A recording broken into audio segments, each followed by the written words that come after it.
आप सभी को मेरा नमस्कार। आज कुछ महत्वपूर्ण घोषणाएं मैं करने जा रहा हूं हमारे समाज के हित में। हमारा समाज हमेशा, हम सभी जानते हैं कि अहिंसा का पक्षधर रहा है, पर्यावरण प्रेमी रहा है, जीव रक्षा का अहम रक्षक रहा है।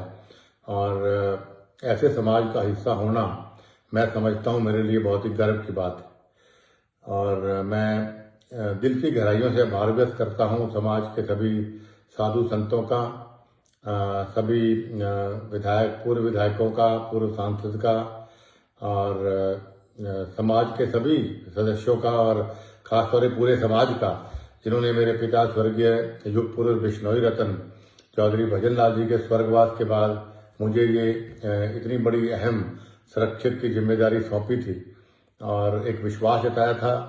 और मुझे खुशी इस बात की है कि लगभग 12 साल से ज़्यादा मुझे संरक्षक समाज का बने हो गए, और इन 12 सालों में मैंने पूरी मेहनत, लगन और ईमानदारी से इस समाज को एक माला में पिरो के रखा।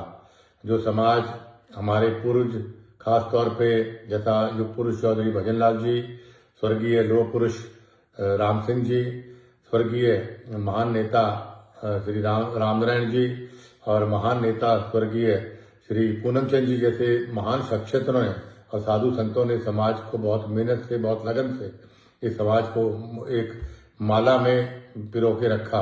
तो मेरा भी वही प्रयास रहा कि इस समाज को न केवल माला में पिरो के रखें, बल्कि एकजुट रखते हुए इसको और बुलंदियों तक लेके जाए। समय मेरे पास कोई ज़्यादा पॉलिटिकल पावर नहीं थी, लेकिन उसके बावजूद भी मैंने ईमानदारी से हर वर्ष तक प्रयास किया कि समाज की आन बान और शान को कहीं नीचे ना होने दूं। चाहे वो सीबीआई वाले मामले में राष्ट्रपति से मिलके उनसे लड़ाई करने की बात थी, चाहे विष्णुदत्त मामले में अपने खुद कांग्रेस में रहते मुख्यमंत्री से मैंने लोहा लिया, इसका खामियाजा मुझे राजनीतिक रूप से बहुत आज तक भुगतना पड़ रहा है। चाहे दिल्ली धर्मशाला में पिताजी का साथ देकर उसको बनवाने की बात हो, चाहे हरिद्वार धर्मशाला की बात हो, चाहे गुड़गांव धर्मशाला की बात हो, चाहे पंचकुला धर्मशाला की बात हो, चाहे अभी जयपुर की धर्मशाला की बात हो, चाहे फिर कुछ हमारे साथियों को राजनीतिक रूप से चाहे टिकट दिलाने या मजबूती देने की बात थी, या हमारे राजस्थान, हरियाणा कहीं के भी समाज के नौजवानों को सरकारी या गैर सरकारी रोजगार दिलवाने की बात थी, या सरकार के और किसी काम में बढ़ चढ़ कर मंदिरों के निर्माण की बात हो, या जहाँ भी मेरी जरूरत पड़ी समाज को इन 12 सालों में मैंने मन से, ईमानदारी से मेहनत की। और मुझे गर्व है इस बात का कि मैं कामयाब भी रहा। और खास तौर पर अभी कुछ साथियों ने पीछे एक वहम डाला कि भाई समाज का चंदा काफ़ी लोग इसको मिसयूज करते हैं। तो हमने लगभग 3 साल पहले इसका ऑनलाइन काम शुरू मेरे कहने पर किया गया, जो आज भी ऑनलाइन है। कितना खर्चा आया, कितना लगा, और उससे पहले भी लगभग 15 या 17 साल से, मेरे बनने से पहले तक की मैंने ऑडिट प्रधानों का कहा था कई जगह ऑडिट करवाइए ताकि साथ रहे। और आगे भी जो कमेटियां बने उनसे मेरी प्रार्थना है कि आप भी अभी से लेके पीछे तक की 15 साल, 20 साल, 25 साल तक के सारा आय और व्यय आप इसको ऑडिट अलग अलग सीए से, अलग अलग कंपनियों से करवाइए, और उसको ऑनलाइन डालिए जरूर, ताकि लोगों को पता लगे कि समाज का पैसा दुरुपयोग हुआ कि नहीं हुआ, किसने लिया, किसने नहीं लिया। और मैं दावे से कहता हूं कि भाई, और फख्र से कहता हूं कि हमने समाज को अपने ओर से जो भी हम दे पाए, छोटा मोटा सहयोग, वो हमने दिया। कभी समाज के पैसे का हमने एक कप चाय भी नहीं पी। मेरा दावा है, पिताजी का फोटो सामने उसको हाजिर हाजिर जान के मैं कहता हूँ। और जो आज घोषणा हमने कल करी थी, उसमें पहली घोषणा जो हमने करी थी वो हमने चुनाव डिक्लेयर की करी थी, क्योंकि बहुत लंबी मांग चुनाव करवाने की लोगों की रही कि चुनाव होने चाहिए। मैं भी लोकतंत्र में विश्वास करता हूं, और मैं नौजवान साथियों को खास तौर पर बताना चाहता हूं, जब से हमारा समाज बना, जहां तक मुझे नॉलेज है, इस समाज में कभी भी चुनाव नहीं हुए। और एक बार मुकाम में बैठा था तो स्वर्गीय चौधरी भजन लाल जी, राम सिंह जी और रामनारायण जी कुछ साथी बैठे हुए थे हमारे साथ। तो उस दिन मैंने पिताजी से पूछ लिया, सबसे पूछ लिया कि भाई क्या कारण है कि हम चुनाव नहीं करवाते समाज में। तो एक मत होकर सबने ये बात बोली कि जो समाज अगर सर्वसम्मति से कोई फैसला करता है, उससे बढ़िया कोई फैसला नहीं हो सकता कि एकजुटता रहती है समाज के अंदर।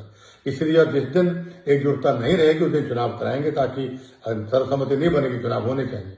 तो सर्वसम्मति बनती आई, लेकिन फिर भी पिताजी के स्वर्गवास के बाद और उनके बाद लोगों की मांग पर 2014 या 15 में, मुझे ईयर याद नहीं है, हमने चुनाव करवाए पूरे लोकतांत्रिक तरीके से। और उसके बाद मैंने जब सारे इलेक्टेड मेंबर्स ने कहा कि हम आपसे मिलना चाहते थे, मेरे घर पे मैंने उनको मिलवाया। उस दिन काफी बारिश भी हो गई थी, तो उस दिन मैंने देखा कई धड़े बनने शुरू हो गए कि भाई प्रधान मेरा आदमी बनने, ऐसे बने वैसे बने। जब मैं अलग अलग बुला के बात करा था उस टाइम पे मैंने ये महसूस किया।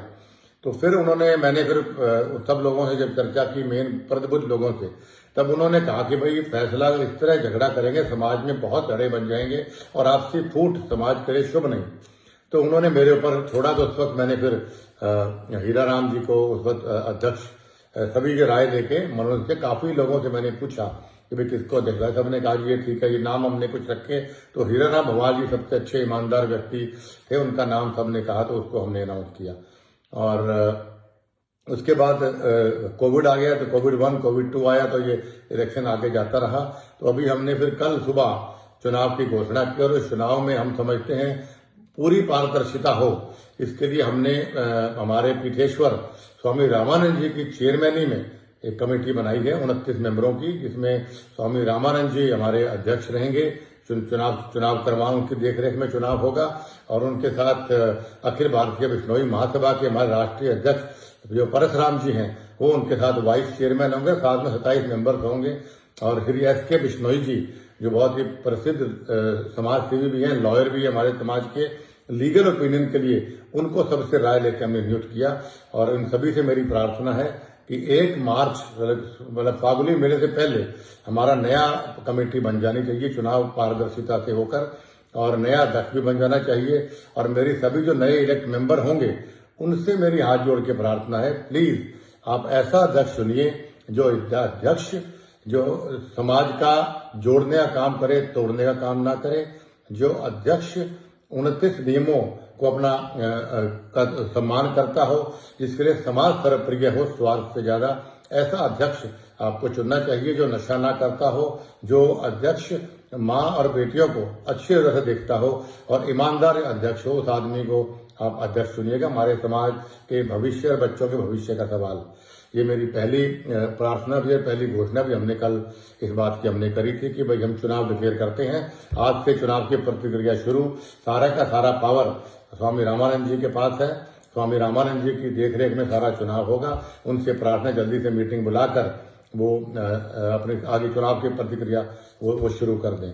और उसके बाद में आपको दूसरी जो घोषणा हमने करी थी कि भाई हमें सब प्रभुजनों से बात करके हमने ये फैसला किया कि भाई समाज में हमें कोई संरक्षक, हमें कोई ऐसा व्यक्ति और बना देखना चाहिए, क्योंकि मैंने कहा कि मैं ज्यादा समय समाज को मैं नहीं दे पाऊंगा। तो हमने यही बात कही कि भाई तो फिर किसको हम संरक्षक का रूप दिया जाए। तो सभी ने एक मत होकर कहा कि स्वामी रामानंद जी जो है सबसे हमारे पीठेश्वर भी हैं, और चाहे हिंदुस्तान हो चाहे विदेश तक उनके बहुत सम्मान लोग करते हैं, और उनको सारे हमारे समाज का ज्ञान भी है और बहुत लंबा तजुर्बा समाज पे है। उनकी तो दर्शन मात्र से सबके पाप खत्म हो जाते हैं, सबके कष्ट खत्म हो जाते हैं। तो उनको मैं समझता हूँ उनसे बेहतर संरक्षक के रूप में कोई होना चाहिए। सबसे राय लेके हमने स्वामी रामानंद जी को संरक्षक हमने नियुक्त किया है, और ये भी एक फैसला हमने कल किया था। और बाकी जहां तक मेरी बात है, मैं अपना यही कह सकता हूं कि मैं कभी पद का लालची नहीं रहा। सभी जानते हैं कि 2000 जब मैंने ऐसी देर की बात उठाई थी, तब मुझे कांग्रेस पार्टी ने लालच के रूप में केंद्रीय मंत्री की पेशकश की थी। मैंने सारे अखबारों में छपा था कि मैंने उसको डिनाई किया था। फिर डेप्यूटी सीएम की मुझे पेशकश की गई थी। तो मैंने कहा कि भाई मैं बिकाऊ, कुलदीप बिश्नोई और बिश्नोई समाज का कोई भी आदमी बिकाऊ नहीं हो सकता। तो मेरे लिए सिद्धांत सर्वप्रिय हैं। तो मैंने कभी भी, मैंने वो भी केंद्रीय मंत्री पर ठुकराया, फिर मैंने उप मुख्यमंत्री पर ठुकराया। उसके बाद मुझे पहले अखिल भारतीय बिश्नोई महासभा का मुझे अध्यक्ष नियुक्त किया गया। मैं बनना नहीं चाहता था, लेकिन मुझे जबरदस्ती बनाया गया। तो मैंने चाय लेके साल या 1.25 साल में मैंने खुद इस्तीफा दिया। और उसके बाद बहुत ही प्रसिद्ध और बहुत ही पॉपुलर मलखान सिंह जी अध्यक्ष बने। और उसके बाद पिताजी के स्वर्गवास के बाद सर्वसम्मति साधु संतों ने और सभी लोगों ने मुझे अखिल भारतीय विश्नोई महासभा का संरक्षक नियुक्त किया।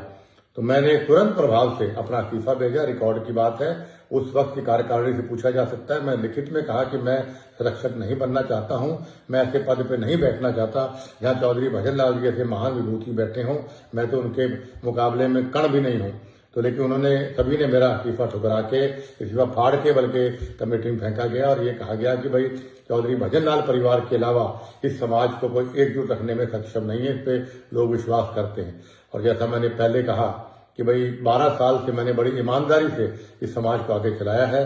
तो लेकिन आज मैं इस अखिल भारतीय विश्नोई महासभा के संरक्षक पद से मैं त्यागपत्र देता हूं, क्योंकि मैं व्यक्तिगत कारणों से मैं इस समाज को ज्यादा समय नहीं दे पाऊंगा, क्योंकि राजनीतिक रूप से मुझे आगे बहुत बढ़ना है और भी मुझे काम है। लेकिन आप इस बात से बिल्कुल चिंतित मत होइए, जब भी समाज को मेरी जरूरत पड़ेगी तो मैं 24 घंटे समाज की सेवा में, मेरे घर के दरवाजे खुले हैं। दुख में सुख में इस समाज ने हमेशा मेरा साथ दिया और आज भी मुझे बड़ी खुशी है कि आज कल मुझे रजिस्टर देके गए इस हार के अंदर भी कि 200 से ज्यादा इलेक्टेड और नॉमिनेटेड मेंबर्स ने ये लिख के दिया कि कुलदीप बिश्नोई में विश्वास जताते हैं।